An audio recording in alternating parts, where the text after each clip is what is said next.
اپنی نظر اور شرمگاہ کی حفاظت کریں۔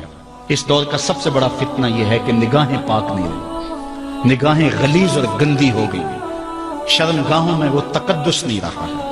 حضور علیہ السلام نے ارشاد فرمایا، من زنا زنیا بہی ولو بہی تانے دارے ہی، جس شخص نے زنا کیا یہ عمل اس کے گھر بھی لوٹے گا، اگرچہ اونچی اونچی دیواریں کیوں نہیں کر لیتے۔ یہ مکافات عمل ہے۔ گندم از گندم بروید جوز جو از مکافات عمل غافل مشو۔ گندم بو گے تو گندم کاٹو گے، جو بو گے تو جو کاٹو گے۔ نظر کو تقدس دو، نظر کو پاکیزگی دو۔ حضرت لقمان حکیم کہتے ہیں کہ میں کئی نبیوں سے ملا ہوں، کئی نبیوں سے ملاقات کی ہے، اور میں ان سے دو چار باتیں جمع کی ہیں، اور ان ساری باتوں کو میں نے جمع کر کے 100 باتیں جمع کی ہیں، اور ان کا پھر میں نے خلاصہ تیار کیا ہے۔ ان میں 8 باتیں الگ کی ہیں۔ ان 8 باتوں میں ایک بات یہ ہے، جب کسی کے گھر جاؤ تو نظر کو حفاظت میں رکھو۔ جس شخص کے مہمان بنو، جس کے گھر جاؤ، تمہاری نظر نہ بھٹکنے پائے۔ نظر اگر غیر محرم کو شہوت سے دیکھتی ہے، حدیث میں آتا ہے کل قیامت کے دن جہنم کی آگ سے بھر دی جائے، وہ سخت رسوا ہوگا۔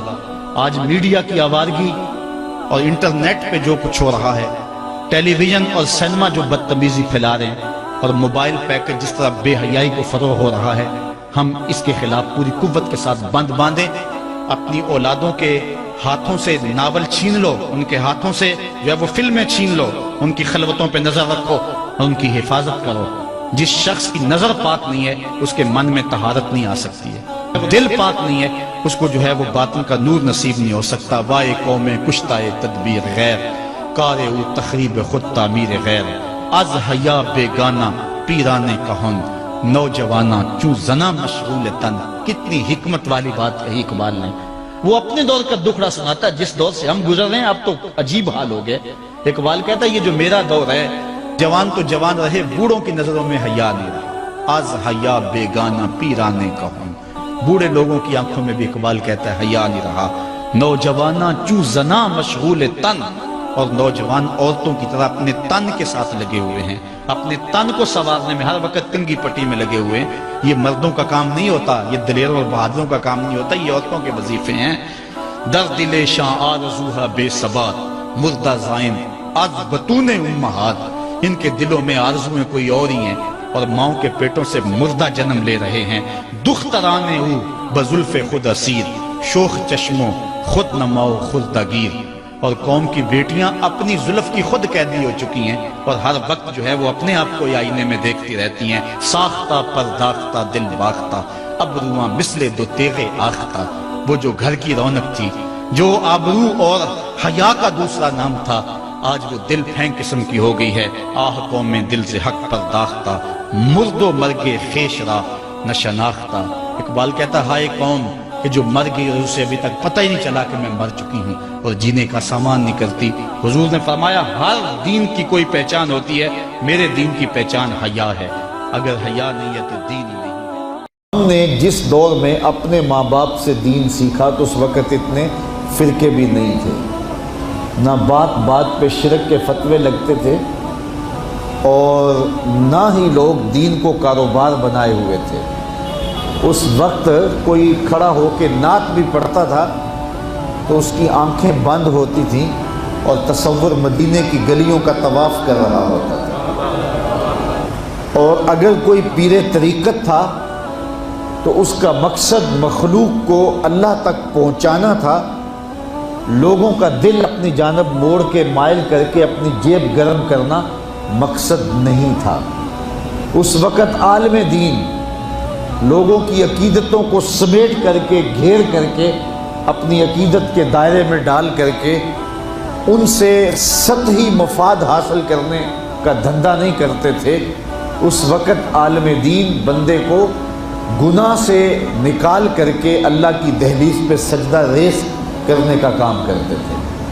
اور آج ہم دیکھتے ہیں کہ فرقہ پرستوں نے اسلام کو توڑ کے رکھ دیا، اور جو لوگ بیچارے اللہ کے حضور سجدہ ریز ہوتے ہیں ان پر شرک کے اور بدعت کے فتوے لگا کر کے ان کو اسلام سے بدزن کرنے کی کوشش کی، اور نعت خوانیاں ایک بہت بڑا کاروبار بن گیا، اور پیری مریدی ایک بہت بڑا دھندا بن گیا، تو اس دور کے اندر اپنی اولاد کو سنبھالنا، وہ طرح طرح کے سوال کرتی ہے، پوچھتی ہے، تو پھر ان کو دین پر مطمئن رکھنا اتنا آسان کام نہیں ہے۔ ہمارے والدین نے ہماری تربیت کی تو ان کے لیے قدرے آسان تھا، لیکن ہمارے لیے اپنی اولاد کو سنبھالنا اور دین کی راہ پر ڈالنا قدرے مشکل ہے۔